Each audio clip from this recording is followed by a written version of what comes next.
ಮಾಡಮ್ಮ ಯಾಕೆ ಅಳು ಮದ್ದೆ ತಿಳ್ಸ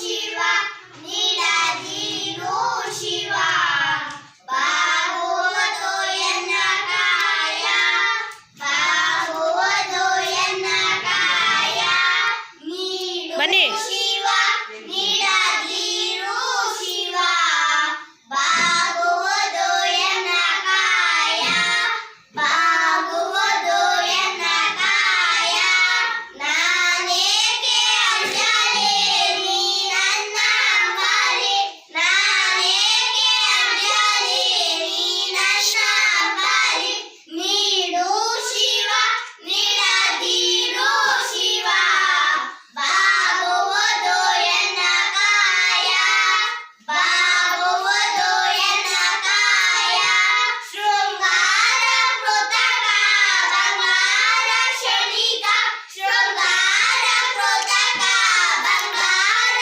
ಕ್ಷಣಿಕ ಬಾಳಲ್ಲಿ ಬಳಿವಾರವೇಕೆ ಬಾಳಲ್ಲಿ ಬಳಿವಾರವೇಕೆ ನೀಡು ಶಿವ ನೀಡದಿರು ಶಿವ ಬಾಗುವುದು ಎನ್ನ ಕಾಯ ಬಾಗುವುದು ಎನ್ನ ಕಾಯ ನೀನಿದ್ದ ಕಾಯ ನಿನ್ನ ಕೈಲೆ ಮಾಯ ನೀನಿದ್ದ ಕಾಯ ನಿನ್ನ ಕೈಲೆ ಮಾಯ ಆಗೋದು ಹೋಗೋದು ನಾ ಕಾಣೆನೋ ಆಗೋದು ಹೋಗೋದು ನಾ ಕಾಣೆನೋ ನೀಡು ಶಿವ ನೀಡದಿರು ಶಿವ ಬಾಗುವುದು ಎನ್ನ ಕಾಯ ಬಾಗುವುದು ಎನ್ನ ಕಾಯ ಮಾಣಿಕ್ಯ ಕೊಟ್ಟರು ಮರದಡಿಗೆ ಇಟ್ಟರು ಮಾಣಿಕ್ಯ ಕೊಟ್ಟರು ಮರದಡಿಗೆ ಇಟ್ಟರು ನಾನಂತೂ ನನ್ನದೆನ್ನಲಾರೆ ನಾನಂತೂ ನನ್ನದೆನ್ನಲಾರೆ ನೀಡು ಶಿವ ನೀಡದಿರು ಶಿವ ಬಾಗುವುದು ಎನ್ನ ಕಾಯ ಬಾಗುವುದು ಎನ್ನ ಕಾಯ ಸಾರಂಗ ನನಗೆ ನೂರಾರು ಬಯಕೆ ಸಾರಂಗ ನನಗೆ ನೂರಾರು ಬಯಕೆ ಮುಂದೆಟ್ಟು ನುಡಿಸೋದನ ಕಾಣೆನೋ ಮುಂದೆಟ್ಟು ನುಡಿಸೋದನ ಕಾಣೆನೋ ನೀಡು ಶಿವ ನೀಡದಿರು ಶಿವ ಬಾಗುವುದು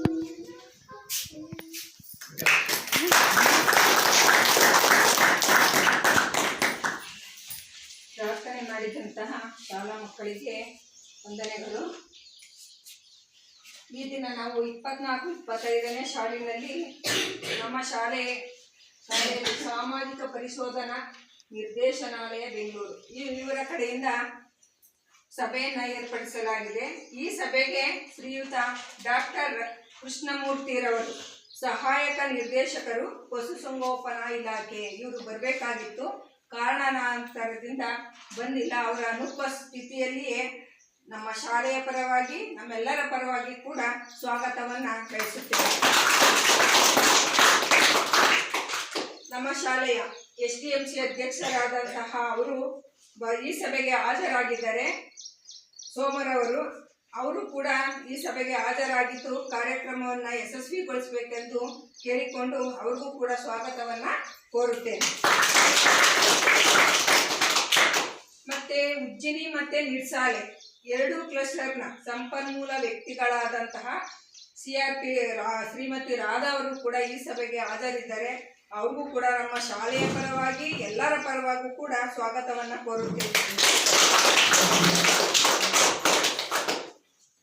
ಶ್ರೀಯುತ ಗೋಪಾಲ್ರವರು ಕೂಡ ಗ್ರಾಮ ಸಂಪನ್ಮೂಲ ವ್ಯಕ್ತಿ ನಮ್ಮ ಶಾಲೆಗೆ ಆಗಮಿಸಿದರೆ ಅವ್ರಿಗೂ ಕೂಡ ನಮ್ಮ ಶಾಲೆಯ ಪರವಾಗಿ ನಮ್ಮೆಲ್ಲರ ಪರವಾಗಿ ಕೂಡ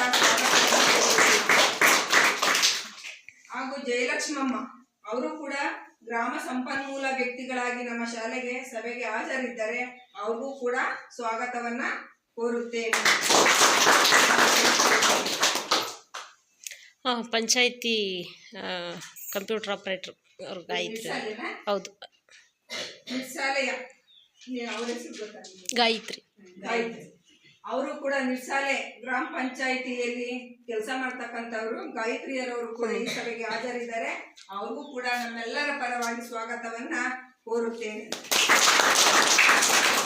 STMC ಸದಸ್ಯರುಗಳು ಕೂಡ ಬಂದಿದ್ದಾರೆ. ಅವ್ರಿಗೂ ಕೂಡ ಎಲ್ಲರಿಗೂ ಈ ಸಭೆಗೆ ಇಷ್ಟು ಆತುರವಾಗಿ ಬಂದು ಕುಳಿತಿದ್ದಾರೆ. ಯಾವುದೇ ಕೆಲಸ ಕಾರ್ಯಗಳ ಬಿಟ್ಟು ಅವ್ರಿಗೂ ಕೂಡ ನಮ್ಮ ಶಾಲೆಯ ಪರವಾಗಿ ನಮ್ಮೆಲ್ಲರ ಪರವಾಗಿ ಸ್ವಾಗತವನ್ನ ಕೋರುತ್ತೇನೆ. ಹಾಗೂ ಅಂಗನವಾಡಿ ಟೀಚರ್ ಆದಂತಹ ಮಂಗಳಮ್ಮ ಅವರು ಕೂಡ ಈ ಸಭೆಗೆ ಹಾಜರಿದ್ದಾರೆ. ಅವ್ರಿಗೂ ಕೂಡ ಸ್ವಾಗತವನ್ನ ಕೋರುತ್ತೇನೆ. ಹೆಚ್ಚಿನದಾಗಿ ಮಕ್ಕಳು ಕೂಡ ಎಲ್ಲರೂ ಕೂಡ ಈ ಸಭೆಯಲ್ಲಿ ಭಾಗವಹಿಸಿದರೆ ಅವ್ರಿಗೂ ಕೂಡ ಸ್ವಾಗತವನ್ನ ಕೋರುತ್ತೇನೆ. ಸ್ವಾಗತ ಮಾಡಲು ಅವಕಾಶ ಕೊಟ್ಟಂತಹ ನಮ್ಮೆಲ್ಲರಿಗೂ ನನ್ನ ಧನ್ಯವಾದ.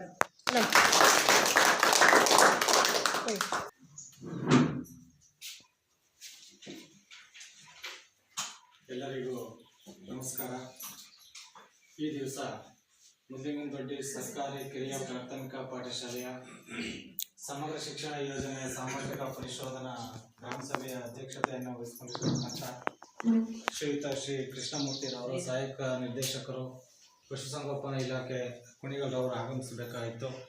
ಕಾರಣಾಂತರದಿಂದ ಅವರು ಆಗಮಿಸಿಲ್ಲ. ಅವರ ಅನುಪಸ್ಥಿತಿಯಲ್ಲಿ ಈ ಒಂದು SDMC ಅಧ್ಯಕ್ಷರಾದಂಥ ಶ್ರೀಯುತ ಶ್ರೀ ಸೋಮೂರವರ ಅಧ್ಯಕ್ಷತೆಯಲ್ಲಿ ಈ ದಿನದ ಸಭೆಯ ಅಧ್ಯಕ್ಷತೆಯನ್ನು ನಡೆಸ್ತಾ ಇದ್ದೇವೆ.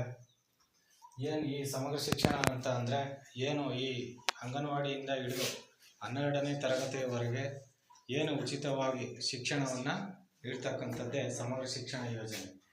ಏನು ಉಚಿತವಾಗಿ ಏನು ಸರ್ಕಾರಿ ಶಾಲೆಗಳಲ್ಲಿ ಏನೇನು ಕೊಡ್ತಾರಪ್ಪ ಅಂದರೆ ನಿಮಗೆಲ್ಲ ಗೊತ್ತಿರೋ ಹಾಗೆಯೇ ಏನೇನು ಕೊಡ್ತಾರೆ ಈಗ ಉಚಿತವಾಗಿ ಸರ್ಕಾರಿ ಶಾಲೆಗಳಲ್ಲಿ ಮಕ್ಕಳಿಗೆ? ಹಾಂ,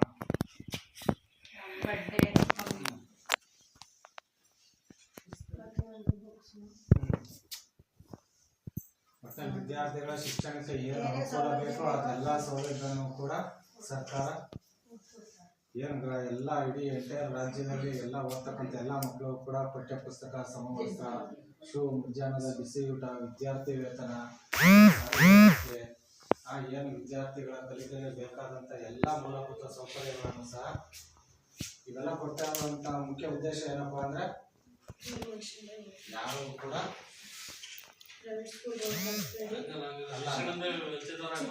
ಯಾರಿಗೂ ಕೂಡ ಶಿಕ್ಷಣದಿಂದ ವಂಚಿತರಾಗದೇನೆ ಸಮಾಜದಲ್ಲಿ ಒಳ್ಳೆಯ ವ್ಯಕ್ತಿಗಳಾಗಿ ರೂಪುಗೊಳ್ಳಲು ಏನು ಬೇಕಾಗಿರ್ತಕ್ಕಂಥ ಮೂಲಭೂತ ಅಂದ್ರೆ ಪ್ರಾಥಮಿಕ ಶಿಕ್ಷಣವನ್ನು ಕಡ್ಡಾಯವಾಗಿ 1ನೇ ವರ್ಷದಿಂದ ಹಿಡಿದು 14ನೇ ವರ್ಷದವರೆಗೂ ಕೂಡ ಕಡ್ಡಾಯ ಉಚಿತ ಶಿಕ್ಷಣವನ್ನ ಕೊಡಬೇಕು ಅಂತೇಳಿ ಸರ್ಕಾರ ಆದೇಶ ಮಾಡಿದೆ ಅಲ್ವಾ.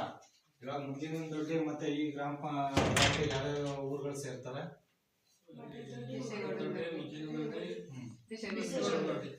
ಮತ್ತೆ ಈ 3 ಗ್ರಾಮಗಳಲ್ಲಿ ಯಾವ್ದಾದ್ರು ಮಕ್ಕಳು ಶಿಕ್ಷಣ ಶಾಲೆಗೆ ಬರ್ದೇ ಇರ್ತಕ್ಕಂಥ ಮಕ್ಳು ಯಾರಾದ್ರೂ ಇದ್ದಾರಾ?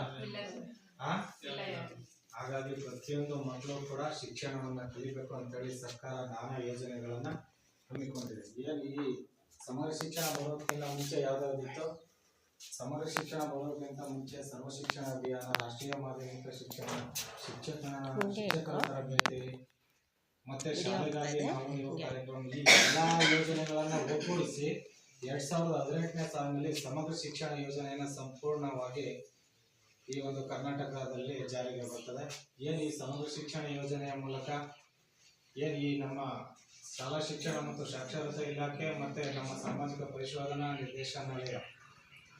ನಿರ್ದೇಶನಾಲಯಕ್ಕೆ ಈ ಒಂದು ಸಮಗ್ರ ಶಿಕ್ಷಣ ಯೋಜನೆಯ ಬಗ್ಗೆ, ಮೂಲಭೂತ ಸೌಕರ್ಯಗಳ ಬಗ್ಗೆ, ಶಾಲೆಗಳಲ್ಲಿ ಯಾವ ರೀತಿ ಬಹಳ ಉತ್ತಮವಾಗಿ ಈ ಎಲ್ಲ ಸೌಲಭ್ಯಗಳನ್ನು ಸರ್ಕಾರ ಕೊಡ್ತಾ ಇದೆ, ಕೋಟ್ಯಾಂತರ ಖರ್ಚು ಮಾಡಿ ಈ ಖರ್ಚು ಮಾಡಿರ್ತಕ್ಕಂಥ ಎಲ್ಲ ಇದು ಏನು ಶಾಲೆಗಳಲ್ಲಿ ಸದುಪಯೋಗ ಆಗ್ತಿದೆಯಾ ಅಂತ ಹೇಳಿ ನಮ್ಮ ಒಂದು ನಿರ್ದೇಶನಾಲಯಕ್ಕೆ ಸಂಪೂರ್ಣವಾದ ವರದಿ ಕೇಳಿರುವ ಹಿನ್ನೆಲೆಯಲ್ಲಿ ಏನು ಈ ದಿವಸ ನಾವು ಈ ಒಂದು ಶಾಲೆಯಲ್ಲಿ ಏನು ಕಳೆದ 3 ದಿನಗಳ ಕಾಲ ಈ ಒಂದು ಸಾಮಾಜಿಕ ಪರಿಶೋಧನೆಯನ್ನು ಮಾಡಿದ್ದೀವಿ. ಆ ಒಂದು ಸಾಮಾಜಿಕ ವರದಿಯನ್ನು ತಮ್ಮ ಮುಂದೆ ಮಂಡಿಸ್ತೀವಿ. ಆ ಮಂಡಿಸ್ಬೇಕಾದ್ರೆ ಇನ್ನೂ ಏನಾದರೂ ನೀವು ಪೋಷಕರು ಹೆಚ್ಚಿನದಾಗಿ ಏನಾದರೂ ಈ ಒಂದು ಶಾಲೆ ಬಗ್ಗೆ ಸೇರಿಸಬೇಕು ಅಂದರೆ ನಿಮ್ಮ ಅಭಿಪ್ರಾಯಗಳಿತ್ತು ಅಂದರೆ ಯಾವುದೇ ವಿಚಾರ ಆಗಿರ್ಬೋದು, ಮಕ್ಕಳ ಕಲಿಕೆ ಬಗ್ಗೆ ಆಗಿರ್ಬೋದು, ಶಿಕ್ಷಕರ ಬಗ್ಗೆ ಆಗಿರ್ಬೋದು, ನಿಮ್ಮ SDMC ವಿಚಾರಗಳಾಗಿರ್ಬೋದು, ಹಾಗೆ ಮೂಲಭೂತ ಸೌಕರ್ಯಗಳು ಮಕ್ಕಳಿಗೆ ಏನೇನು ಬೇಕು, ಇಲ್ಲಿ ಎಲ್ಲ ಆಟದ ವ್ಯವಸ್ಥೆ, ತರಗತಿ ಕೊಠಡಿ ಮತ್ತು ಶೌಚಾಲಯ, ಕುಡಿಯೋ ನೀರು, ಮಧ್ಯಾಹ್ನದ ಬಿಸಿ ಊಟ ಇವೆಲ್ಲನೂ ಕೂಡ ನೀವು ಸಮಗ್ರ ಪೋಷಕರು ಚರ್ಚೆ ಮಾಡಬೇಕು. ಹಾಗೆಯೇ ಈ ಒಂದು ಶಾಲೆಯಲ್ಲಿ ಏನು ನಮಗೆ ಸರ್ಕಾರ ನಿಗದಿ ಮಾಡಿರ್ತಕ್ಕಂಥ ನಮೂನೆಗಳು ಕೊಟ್ಟಿದೆ, ಆ ನಮೂನೆಗಳ ಪ್ರಕಾರ ನಾವು ಶಾಲೆಯಲ್ಲಿ 3 ದಿನಗಳ ಕಾಲ ಸಾಮಾಜಿಕ ಪರಿಶೋಧನೆಯನ್ನು ಮಾಡಿದ್ದೀವಿ. ಅದಕ್ಕೆ ಸಂಬಂಧಪಟ್ಟಂತೆ ಕೇಳ್ತಾ ಹೋಗ್ತೀನಿ. ನೀವು ಪೋಷಕರು ಅಷ್ಟೇ ಮಾತಾಡಬೇಕಿದ್ದು ನಿಮ್ಗಳ ಸಭೆ, ಅರ್ಥ ಆಯ್ತಾ? ಏನೇ ಕುಂದುಕೊರತೆಗಳಿರಲಿ ಅದನ್ನು ಹೇಳಿ. ಈ ಒಂದು ಶಾಲೆಯಲ್ಲಿ ನಾವು ಪರಿಶೋಧನೆ ಮಾಡಿರೋದು 2022-23ನೇ ಸಾಲಿಂದು. ಈ ಒಂದು ಶಾಲೆಯಲ್ಲಿ 1ನೇ ತರಗತಿಯಿಂದ 5ನೇ ತರಗತಿಯವರೆಗೆ ಒಟ್ಟು 12 ವಿದ್ಯಾರ್ಥಿಗಳು ವ್ಯಾಸಂಗ ಮಾಡ್ತಾ ಇರ್ತಾರೆ. 1ನೇ ತರಗತಿಯಲ್ಲಿ 2, 2ನೇ ತರಗತಿಯಲ್ಲಿ 2, 3ನೇ ತರಗತಿಯಲ್ಲಿ 1, 4ನೇ ತರಗತಿಯಲ್ಲಿ ಒಟ್ಟು 3, 5ನೇ ತರಗತಿಯಲ್ಲಿ 4 ವಿದ್ಯಾರ್ಥಿಗಳು 2022-23 ಸಾಲಿನಲ್ಲಿ ಒಟ್ಟು 12 ವಿದ್ಯಾರ್ಥಿಗಳು ವ್ಯಾಸಂಗ ಮಾಡಿದ್ದಾರೆ. ಹಾಗೆ ಇತ್ತೀಚೆಗೆ ಪ್ರಸ್ತುತ ಈಗ ಪ್ರೆಸೆಂಟ್ ಅಂದರೆ ಪ್ರಸ್ತುತ ಶಾಲೆಯಲ್ಲಿ ಇರ್ತಕ್ಕಂಥ ಒಟ್ಟು ವಿದ್ಯಾರ್ಥಿಗಳ ಸಂಖ್ಯೆ 13.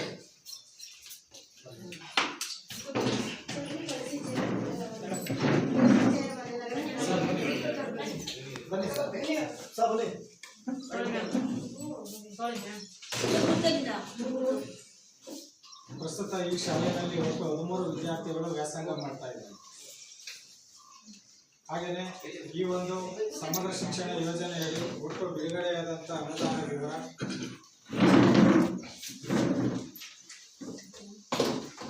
1/4/2022ಕ್ಕೆ ಪ್ರಾರಂಭಿಕ ಶುಲ್ಕ 1021 ರೂಪಾಯಿ. ಒಟ್ಟು 3 ಬಾರಿ ಅನುದಾನ ಬಂದಿರ್ತದೆ. ಅಂದರೆ ಕುಡಿಯೋ ನೀರಿಗೆ 3175, ನೆಕ್ಸ್ಟು ಮಕ್ಕಳಿಗೆ ಶೂ ಸಾಕ್ಸ್ಗೋಸ್ಕರ 3445 ರೂಪಾಯಿ, ನೆಕ್ಸ್ಟು ಕುಡಿಯೋ ನೀರು ಮತ್ತು ಶೌಚಾಲಯಕ್ಕಾಗಿ 3375, 16/3/2023 ಶಿಕ್ಷಕರ ಅನುದಾನ 11650 ರೂಪಾಯಿ. ಒಟ್ಟು 21445 ರೂಪಾಯಿ ಈ ಶಾಲೆಗೆ ಸಮಗ್ರ ಶಿಕ್ಷಣ ಯೋಜನೆಯ ಅನುದಾನ ಬಂದಿರ್ತದೆ. ಅದರಲ್ಲಿ ಇವರು ಏನು ಖರ್ಚು ಮಾಡಿದಾರಪ್ಪ ಅಂದರೆ ಕುಡಿಯೋ ನೀರಿಗೆ 2490 ರೂಪಾಯಿ, ಮತ್ತೆ ಮಕ್ಕಳ ಶೂ 3445 ರೂಪಾಯಿ, ನೆಕ್ಸ್ಟ್ ಶಿಕ್ಷಣ ಅನುದಾನ 11650 ರೂಪಾಯಿ. ಅಂದರೆ ಶಾಲಾ ಶೌಚಾಲಯ ಮತ್ತು ಇತರೆ ಖರ್ಚುಗಳಿಗಾಗಿ ಒಟ್ಟು 17703 ರೂಪಾಯಿಗಳನ್ನು ಖರ್ಚು ಮಾಡಿರ್ತಾರೆ.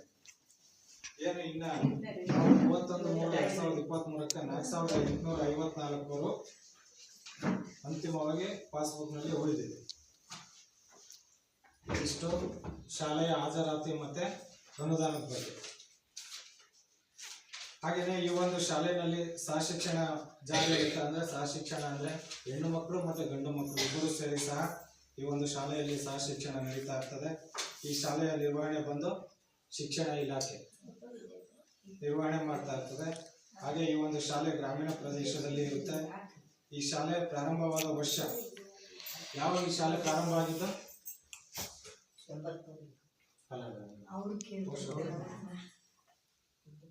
ಶಾಲೆ ಪ್ರಾರಂಭವಾಗಿದ್ದ ವರ್ಷ ಹೇಳಿ ಅಂತ. ಯಾವ ವರ್ಷ? ಮುಂದಿನ ದೊಡ್ಡಿಯಲ್ಲಿ ಸರ್ಕಾರಿ ಕಿರಿಯ 1985ರಲ್ಲಿ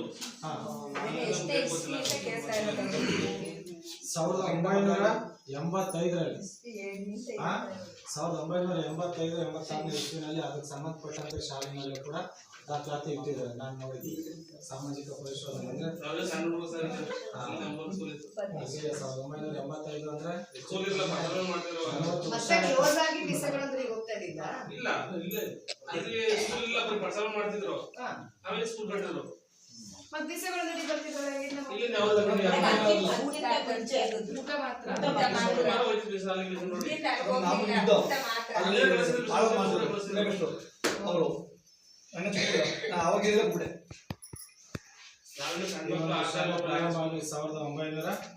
1985ರಲ್ಲಿ ಪ್ರಾರಂಭ ಆಗ್ತದೆ.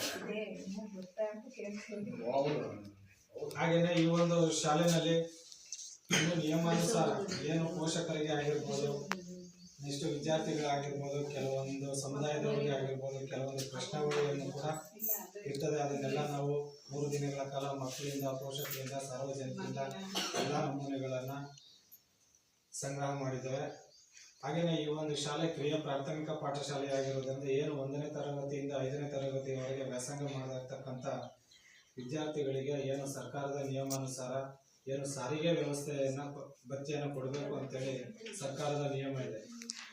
ನಾವು ಪರಿಶೋಧನೆ ಮಾಡಿರೋದು 2022-23 ಆಗಿರೋದ್ರಿಂದ ಈ ಎಲ್ಲ ಮಕ್ಕಳು ಕೂಡ 1 ಕಿಲೋಮೀಟರ್ ವ್ಯಾಪ್ತಿ ಅಂದರೆ ಇಲ್ಲೇ ಮುದ್ಲಿಂಗನದೊಡ್ಡಿ ಗ್ರಾಮದವರೇ ಆಗಿರ್ತಾರೆ. ಆದರೆ ಪ್ರಸ್ತುತ ಇವಾಗ ಎಷ್ಟೋ 4 ಜನ 3 ಜನ ಎಷ್ಟು ಎಷ್ಟು ಅವ್ರಿಗೆ ಸಾರಿಗೆ ವ್ಯವಸ್ಥೆಯನ್ನ ಹೇಳಿ ಇದು ಮಾಡಿ ಅಂದ್ರೆ ಅವ್ರಿಗೆ ಏನೆಲ್ಲ ದಾಖಲಾತಿಗಳನ್ನ ತಗೊಂಡೆ ಮುಂದಿನ ವರ್ಷದಿಂದ ಅವರಿಗೆ ಸಾರಿಗೆ ಭತ್ಯೆಯನ್ನು ಕೊಡೋ ವ್ಯವಸ್ಥೆಯನ್ನ ಮಾಡಬೇಕು ಅಂತ ಈ ಒಂದು ಸಭೆಯ ಮುಖಾಂತರ ತಮಗೆ ಕೇಳ್ಕೊಳ್ತೇವೆ. ಹಾಗೆಯೇ ಈ ಒಂದು ಶಾಲೆಯಲ್ಲಿ ಶಿಕ್ಷಕರ ಲಭ್ಯತೆ ಏನು ವಿದ್ಯಾರ್ಥಿಗಳ ಸಂಖ್ಯೆಗೆ ಅನುಗುಣವಾಗಿ ಈ ಒಂದು ಶಾಲೆಯಲ್ಲಿ ಒಟ್ಟು 2 ಶಿಕ್ಷಕರಿರ್ತಾರೆ. ಒಬ್ರು ಮುಖ್ಯ ಶಿಕ್ಷಕರು, ಇನ್ನೊಬ್ರು ಸಹ ಶಿಕ್ಷಕರು. ಆಮೇಲೆ ಈ ಒಂದು ಶಾಲೆ ಒಟ್ಟು ಎಷ್ಟು ದಿನಗಳು ನಡೆದಿದ್ದಪ್ಪ ಅಂದ್ರೆ 254 ದಿವಸಗಳು ಈ ಒಂದು ಶಾಲೆ 2022-23 ಸಾಲಿನಲ್ಲಿ ಶಾಲೆ ನಡೆದ ದಿನಗಳಾಗಿರ್ತದೆ. ಎಷ್ಟು ಮಕ್ಕಳನ್ನು ಅವರ ವಯಸ್ಸಿಗೆ ಅನುಗುಣವಾಗಿ ತರಗತಿಗೆ ದಾಖಲಾತಿ ಮಾಡಿಕೊಳ್ಳಲಾಗಿದೆ. ಅಂದ್ರೆ ಇಲ್ಲಿ 6 ಮಕ್ಕಳನ್ನು ಎಲ್ಲರೂ ಕೂಡ 6 ವರ್ಷ ತುಂಬಿದ ನಂತರ ಅವರ ವಯಸ್ಸಿಗೆ ಅನುಗುಣವಾಗಿ ದಾಖಲಾತಿಯನ್ನ ಮಾಡಿಕೊಂಡಿದ್ದಾರೆ. ಎಷ್ಟು ತಡವಾಗಿ ಶಾಲೆಗೆ ದಾಖಲಾದ ಮಕ್ಕಳ ವಿವರ ಈ ಒಂದು ಶಾಲೆಯಲ್ಲಿ ಯಾವುದೇ ಮಕ್ಕಳು ಕೂಡ ತಡವಾಗಿ ದಾಖಲಾಗಿರ್ತಕ್ಕಂಥ ಯಾವುದೇ ಪ್ರಕರಣಗಳು ಕೂಡ ಕಂಡು ಬಂದಿಲ್ಲ. ಹೆಚ್ಚಿನ ಮಕ್ಕಳು ಶಾಲೆಯಿಂದ ಹೊರಗಿದ್ದಾರೆ. ಈ ಕ್ವಶನ್ಸ್ಗೆ ಪೋಷಕರು ಕೂಡ ಉತ್ತರ ಹೇಳಬೇಕಾಗ್ತದೆ. ಏನು ಈ ಒಂದು ಶಾಲೆಯಲ್ಲಿ ನಿಮ್ಮ ಅಕ್ಕಪಕ್ಕ ಮನೆಗಳಲ್ಲಿ ನಿಮ್ಮ ಸ್ನೇಹಿತರು ಎಲ್ಲರೂ ಯಾವುದಾದ್ರೂ ಮಕ್ಕಳು ಶಿಕ್ಷಣದಿಂದ ವಂಚಿತರಾಗಿ ಯಾರಾದ್ರೂ ಇದ್ದಾರೆ ನಿಮ್ಮ ಅಕ್ಕಪಕ್ಕ ನಿಮ್ಮ ಗ್ರಾಮಗಳಲ್ಲಿ ಉತ್ತರ ಪ್ರದೇಶ ಕೂಡ ಇಲ್ಲಿ ಶಿಕ್ಷಣವನ್ನು ನೀಡಲಿಕ್ಕೆ ಬಂದಿದ್ದಾರೆ. ಎಷ್ಟು ಶಾಲೆಗೆ ದಾಖಲಾಗಿ ಹೊರಗುಳಿದ ಮಕ್ಕಳ ಸಂಖ್ಯೆ ಮೊದಲೇನೆ ಯಾವ್ದಾದ್ರು ಮಕ್ಕಳು ಗೈರು ಹಾಜರಾಗ್ತಕ್ಕಂಥ ಯಾರಾದ್ರೂ ಇದರ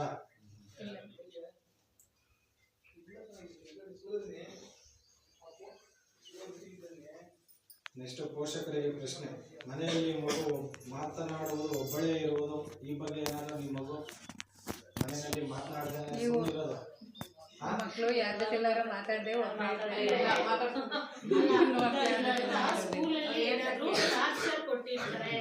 ಇಲ್ಲ ಅಂದ್ರೆ ಮಗುಗೆ ಬೇರೆ ತರದ ಒಂದು ಮಾನಸಿಕ ಒತ್ತಡ ಮಕ್ಕಳನ್ನು ಲೈಂಗಿಕ ಕಿರುಕುಳಕ್ಕೆ ಒಳಪಡಿಸಲಾಗಿದೆ. ಅದೊಂದು ಪ್ರಶ್ನೆಗೆ 8 ಕ್ವಶನ್ ಕೊಟ್ಟಿದ್ದಾರೆ.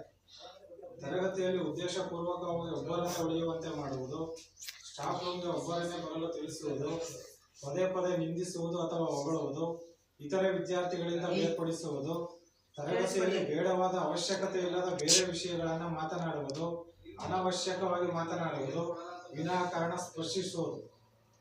ಇದು ಕಿರಿಯ ಪ್ರಾಥಮಿಕ ಪಾಠಶಾಲೆ ಆಗಿರುವುದರಿಂದ ಇಲ್ಲಿ ಈ ಅಂಶಗಳು ಅಷ್ಟೇಂದಾಗಿ ಬರೋದಿಲ್ಲ ಅಂತ. ಆದರೂ ಕೂಡ ಇತ್ತೀಚೆಗೆ ಈ ಎಲ್ಲ ವಿಷಯಗಳನ್ನು ಕೂಡ ಶಿಕ್ಷಕರು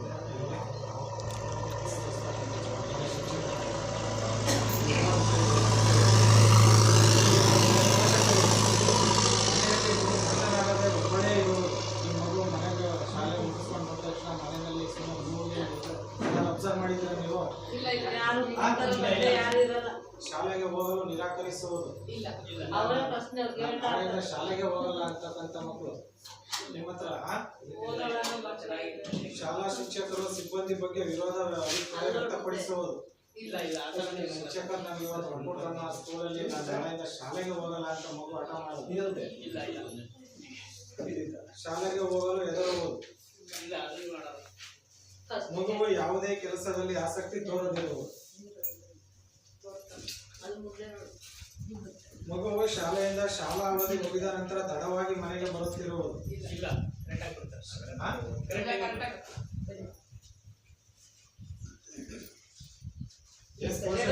ಕೇಳ್ಬಿಟ್ಟಿದೀವಿ ಸರ್ ನಾವು. ನೀವು ಇದೊಂದು ಕ್ವಶನ್ ಕೇಳ್ತಾ ಇದ್ದೀರಾ. SPS ಅಲ್ಲಿ ಎಲ್ಲ ಇವಾಗ ಸ್ಪೆಷಲ್ ಕ್ಲಾಸ್ ನಡೆಸ್ತಾ ಇದೀವಿ ನಾವು. ಮೇಡಮ್ ಸ್ಪೆಷಲ್ ಕ್ಲಾಸ್ ಮುಗಿದ ನಂತರ ಮಕ್ಕಳು ಸೇಫ್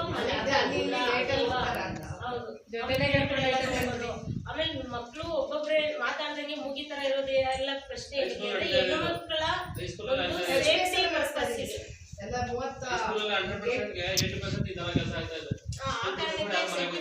ಆಗೋದು. ಸೊ SPS ಅಲ್ಲಿ ಯಾಕೆ ಅವೇರ್ನೆಸ್ ಇರ್ಬೇಕು. ಯಾಕಂದ್ರೆ ಬೆಳವಣಿಗೆ ಆಗಿದೆ ಹೆಣ್ಮಕ್ಳದು. ಸೊ ಹಂಗಾಗಿ 4th 5th ಕೂಡ ಅವೇರ್ನೆಸ್ ಇರ್ಬೇಕು ಅನ್ನೋ ಇಂಟೆನ್ಷನ್ ಅಲ್ಲಿ. ಏನು ಶಾಲಾವಧಿ ವೇಳಾಪಟ್ಟಿಯನ್ನು ಪೋಷಕರಿಗೆ ಶಿಕ್ಷಕರು ಕೊಟ್ಟಿದ್ದಾರ? ಏನೇನು ಶಾಲೆಯಲ್ಲಿ ನಾವು ಬೋಧನೆ ಮಾಡ್ತೀವಿ ಮಕ್ಕಳಿಗೆ, ಆ ಒಂದು ವೇಳಾಪಟ್ಟಿಯನ್ನು ಶಿಕ್ಷಕರು ಪೋಷಕರಿಗೆ ಹೇಳಲಾಗಿದೆ, ಕೊಟ್ಟಿದ್ದಾರ ನಿಮಗೆ? ಮಾತಾಡ್ರಿ ನೀವು. ವೇಳಾಪಟ್ಟಿ ಎಲ್ಲ ಮಾಡ್ತಾರ, ಎಲ್ಲ ವಿಷಯ ಅದು ಬೇರೆ. ಇದು 10 ಗಂಟೆಗೆ ಸ್ಕೂಲ್ ಓಪನ್ ಆದ್ರೆ 9:45 9:50 ಅಷ್ಟೇ ಮಕ್ಳು ಬರ್ಬೇಕು, ಬೇಗ ಬರೋದು. ಇಲ್ಲಿ ನಿಮಗೆ ಗಮನಕ್ಕೆ ಬರ್ದಂಗೆ ಬೇರೆ ಯಾರ ಜೊತೆ ಆದ್ರೂ ಮಕ್ಳು ಆಚೆ ಹೋಗೋದು. ಇದು ಸೇಫ್ಟಿ ಪರ್ಪಸ್ ಅಷ್ಟೇ. ನೀವು ಟೀಚ್ ಮಾಡೋದು, ಒಳಗಡೆ ಟೀಚ್ ಮಾಡೋದು ಅದು ಬೇರೆ ವಿಚಾರ. ಮಕ್ಳು ಟೈಮ್ ಆಮೇಲೆ ಮಧ್ಯಾಹ್ನ ಆಫ್ಟರ್ನೂನ್ ಲಂಚಿಗೆ ಮನೆಗೆ ಕಳಿಸಲ್ಲ, ಯಾಕೆಂದ್ರೆ ಇಲ್ಲೇ ಬಿಸಿ ಊಟ. ಸೊ ಹಂಗಾಗಿ ಮಧ್ಯಾಹ್ನದೇನು ಪ್ರಾಬ್ಲಮ್ ಇಲ್ಲ. ಸಂಜೆ ಸ್ಕೂಲ್ ಮುಗಿದ ತಕ್ಷಣ ಮಕ್ಳು ಮನೆಗೆ ಹೋಗ್ಬೇಕು. ಎಷ್ಟು ಗಂಟೆಗೆ ಮನೆಗೆ ಹೋಗ್ತಿದ್ದಾರೆ, ಇಷ್ಟು ಗಂಟೆಗೆ ಸ್ಕೂಲ್ ಮುಗಿತು, ಇಷ್ಟು ಗಂಟೆಗೆ ಶಾಲೆ ಓಪನ್ ಆಗುತ್ತೆ ಅಂತ ಪೇರೆಂಟ್ಸ್ ಎಲ್ಲ ಪೇರೆಂಟ್ಸ್ಗೂ ಟೈಮ್ ಟೇಬಲ್ ನೀವು ಕೊಡಬೇಕು. ವಿಷಯ ಗೊತ್ತಿದೆ ಮೇಡಮ್. ಯಾಕೆಂದ್ರೆ ವಿಶೇಷ ತರಗತಿ ಮುಗಿದ ನಂತರ ಸುರಕ್ಷಿತವಾಗಿ ಮನೆಗೆ ತಲುಪುವ ಬಗ್ಗೆ ಕಾತಾರೆ. ತಲುಪ್ತಾನೆ, ಇವರ ಜೊತೆ ಕರ್ಕೊಂಡು ಹೋಗ್ತಾರೆ. ನಾವೇ ಐಡೆಂಟಿ ಕಾರ್ಡ್ ಕಂಡಿದ್ದವ್ರೆ ಸ್ವಂತ ಇಬ್ರು ಇದ್ದವ್ರೆ ಕ್ಲಾಸ್ಗೆ. ಆ ಅಪ್ಪ ಮಗನ ಕೇಳವನೆ, ಅವ್ರ ಅಪ್ಪ ದುಡ್ಡು ಮಾಡಿದವನೆ, ಆ ಮಗನ ಕರ್ಕೊಂಡ್ ನಮ್ಮ ಮನೆಗೆ ಕರ್ಕೊಂಡು ಹೋಗೋನೆ. ಐಡೆಂಟಿ ಕಾರ್ಡ್ ಮನೆಗೆ ಬಿಟ್ಟವನೆ, ಮಗನ್ ಮಾತ್ರ ರಿಟರ್ನ್ ಮಾಡ್ಕೊಂಡು ಹೋಗೋನೆ. 4 ದಿನ ಮನೆಗೆ ಹೋಗಿಲ್ಲ ಮಗು, ಮನೆಗೆ ಹೋಗಿಲ್ಲ. ಅವಾಗ ಅವ್ನಿಗೆ ಚೆಕ್ ಮಾಡಿದ್ರೆ ಹೋಗೋನೆ ಎಷ್ಟು ಅಂತ. ಅವಾಗ ಹೇಳೋಣ ಹೋಗೋನೆ ಹಿಂಗೆ ಹಿಡ್ಕೊಂಡು ಬಂದೆ. ಅವಾಗ ಎಷ್ಟು ಮಕ್ಕಳ ಸುರಕ್ಷಾ ಸಮಿತಿ ಇದೆ? ಈ ಒಂದು ಶಾಲೆಯಲ್ಲಿ ಮಕ್ಕಳ ಸುರಕ್ಷತೆಗೆ ಸಂಬಂಧಪಟ್ಟಂತೆ ಮಕ್ಕಳ ಸುರಕ್ಷಾ ಸಮಿತಿ ಇದೆಯೇ? ಐತೆ ಸರ್. ನಮ್ಮ ಮನೆಯಲ್ಲಿ ಯಾವ ತರ ಮಕ್ಳು ಇರ್ತಾರೆ ಅದೇ ತರ ಇಲ್ಲೂ ಸ್ಕೂಲಲ್ಲೂ ಆರಾಮಾಗಿರ್ತಾರೆ, ಚೆನ್ನಾಗಿರ್ತಾರೆ. ಸುರಕ್ಷತೆ ಇದೆ ತಾನೆ? ಇರ್ತಾರೆ ಸರ್, ಯಾತ್ರ ಏನಿಲ್ಲ. ವಿಶೇಷ ಅಗತ್ಯವುಳ್ಳ ಮಕ್ಕಳ ಮೌಲ್ಯಾಂಕನ ಈ ಒಂದು ವಿಶೇಷ ಅಗತ್ಯವುಳ್ಳ ಮಕ್ಕಳು ಯಾವುದು ಕೂಡ ಇಲ್ಲ. ಮತ್ತು ಶಾಲೆಯ ಶೌಚಾಲಯಗಳ ವಿವರ. ಈ ಒಂದು ಶಾಲೆಯಲ್ಲಿ ಹೊಸದಾಗಿ ಕೂಡ ಈ ಶಾಲೆಗೆ ಗ್ರಾಮ ಪಂಚಾಯತಿ ವತಿಯಿಂದ ಉದ್ಯೋಗ ಖಾತ್ರಿ ಯೋಜನೆಯಡಿ ಹೊಸದಾಗಿ ಬಹಳ ಹೈಟೆಕ್ ಆಗಿ ಶೌಚಾಲಯವನ್ನು ಗಂಡು ಮತ್ತು ಹೆಣ್ಣು ಮಕ್ಕಳಿಗೆ ವಿಶೇಷವಾಗಿ ಮಾಡಿದ್ದಾರೆ. ಆದರೆ ಇನ್ನೂ ಅದಕ್ಕೆ ಕಲೆಕ್ಷನ್ ಕೊಡಬೇಕು ಮತ್ತು ಇನ್ನೊಂದು ಸ್ವಲ್ಪ ಬ್ಯಾಲೆನ್ಸ್ ಇದೆ. ಗ್ರಾಮ ಪಂಚಾಯತಿ ಅಧ್ಯಕ್ಷ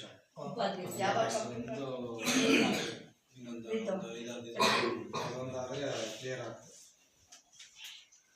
ಸರ್. ಆಮೇಲೆ ಅದು ಏನೋ ಇಟ್ಟಿದ್ದೀರಲ್ಲ ಸ್ವಲ್ಪ ಹಚ್ಕೊಡಿ ಪಾಪ. ಇಲ್ಲಿ ಅಂಗನವಾಡಿ ಮಕ್ಕಳಿದ್ದಾರೆ.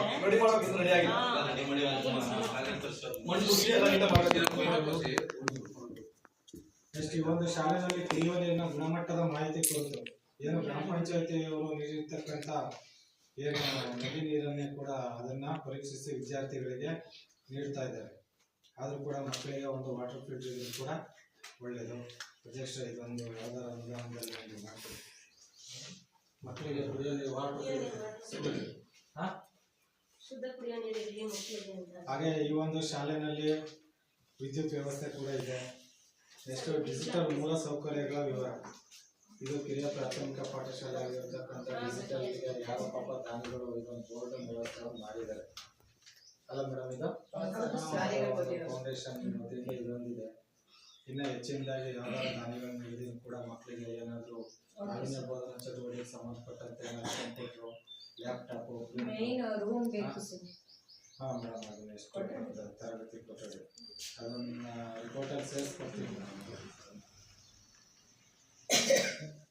ಎಷ್ಟು ಪ್ರಯೋಗಾಲಯಗಳ ವಿವರ ಕೂಡ ಏನಿಲ್ಲ ಮೇಡಮ್ ಇಲ್ಲಿ.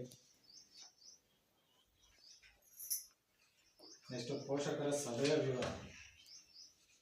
ಈ ಒಂದು ಶಾಲೆಯಲ್ಲಿ ಒಟ್ಟು 8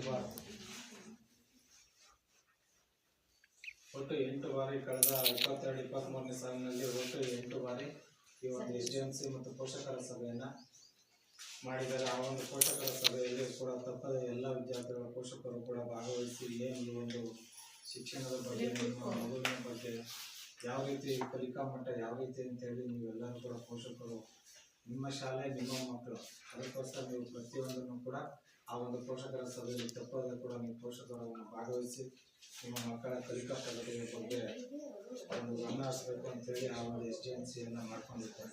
ಅದರಲ್ಲೂ ಕೂಡ ನೀವು ಕಡ್ಡಾಯವಾಗಿ ಭಾಗವಹಿಸಬೇಕಾಗ್ತದೆ. ನೆಕ್ಸ್ಟ್ ಶಿಕ್ಷಕರ ಕಾರ್ಯನಿರ್ವಹಣೆ ವಿವರ. ಈ ಒಂದು ಶಾಲೆಯಲ್ಲಿ ಶಾಂತಮ್ಮರವರು ಮತ್ತು ಲಲಿತಾ ಕೆಜಿ ಸಹ ಶಿಕ್ಷಕರಾಗಿ ಕಾರ್ಯನಿರ್ವಹಿಸ್ತಾ ಇರ್ತಾರೆ. ಇದಿಷ್ಟು ಈ ಒಂದು ನಮ್ಮ ಶಾಲಾ ಸಮಗ್ರ ಶಿಕ್ಷಣ ಯೋಜನೆಯ ಶಾಲಾ ಸಭೆಯ ಪ್ರಮುಖ ಮುಖ್ಯ ಉದ್ದೇಶ. ಹಾಗೇನೆ ಈ ಒಂದು ಶಾಲೆಯಲ್ಲಿ ಎಲ್ಲರೂ ಕೂಡ ನೀವೇನು ಪೋಷಕರಿದ್ದೀರಿ, ಸಮಗ್ರ ಮಧ್ಯಾಹ್ನದ ಬಿಸಿ ಊಟ ಯಾರಾದರೂ ಪೋಷಕರು ಬಂದು ಊಟ ಮಾಡಿದ್ದೀರಾ ಶಾಲೆಯಲ್ಲಿ? ಮಕ್ಕಳು ಕೇಳಿದ್ರೆ ಹೋಗ್ಲಿ ನಿಮ್ಮ ಶಾಲೆಯಲ್ಲಿ ಯಾವ ರೀತಿ ಬಿಸಿ ಊಟ ಮಾಡ್ತಿದ್ದಾರೆ? ಬಿಸಿ ಊಟದಿಂದ ಯಾರಾದ್ರೂ ಮಕ್ಕಳು ಆರೋಗ್ಯ ಏನಾದ್ರು ಹಾಲು ಕೊಡ್ತಾ ಇದಾರೆ, ಚಿಕ್ಕಿ ಬಾಳೆಹಣ್ಣು, ಮತ್ತೆ ನಿಮ್ಗೆಲ್ಲರೂ ಕೂಡ ಸಮವಸ್ತ್ರ ಸಿಕ್ಕಿದೇನಪ್ಪ? ಪಠ್ಯ ಪುಸ್ತಕ, ವಿದ್ಯಾರ್ಥಿ ವೇತನ,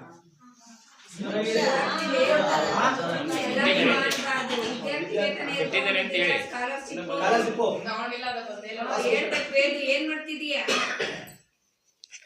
ಇನ್ನೇನ್ ಬೇಕು ನಿಮ್ಗೆ ಓದ್ಲಿಕ್ಕೆ? ಇನ್ನೇನ್ ಬೇಕಪ್ಪ? ಪುಸ್ತಕ, ಬಟ್ಟೆ, ಹೇಳ್ಬೇಕು. ಈ ಒಂದು ಶಾಲೆನಲ್ಲಿ 1 to 5 ಇರೋದ್ರಿಂದ ಸರ್ ಇಲ್ಲಿ ಎಲ್ಲರೂ ಕೂಡ ಎಲ್ಲ ನೋಡಿ ಎಲ್ಲರೂ ಕೂಡ ಇಲ್ಲೇ ಹಾಕೊಂಡಿದ್ದಾರೆ. ಹೆಚ್ಚುವರಿಯಾಗಿ ಇನ್ನೊಂದು ಕೊಠಡಿ ಬೇಕು. 2 ಮತ್ತು 3ನೇ ತರಗತಿಯವರಿಗೆ ನಲಿಕಲಿ ಪಾಠ ಮಾಡಲಿಕ್ಕೆ ಅವ್ರಿಗೆ ಏನು ಟೀಚಿಂಗ್ ಗೈಡ್ಸ್ ಮುಖಾಂತರ ಪಾಠ ಮಾಡಬೇಕು. ಆದ್ರಿಂದ ಇನ್ನೊಂದು ಕೊಠಡಿ ಒಂದು ಈ ಶಾಲೆಗೆ ಅವಶ್ಯಕವಾಗಿ ಬೇಕಾಗಿದೆ. ಹೌದು. ಇದಿಷ್ಟು ನಮ್ಮ ಮತ್ತೆ ಏನು ಪೋಷಕರು ಏನು ಮಾತಾಡ್ತಾನೆ ಇಲ್ಲ. ಮಾತಾಡಕ್ಕೆ ಏನಿದೆ ಸರ್, ಎಲ್ಲ ನಮ್ಮ ಮನೇಲಿ ಯಾವ ತರ ಮಕ್ಳು ಇರ್ತಾರೆ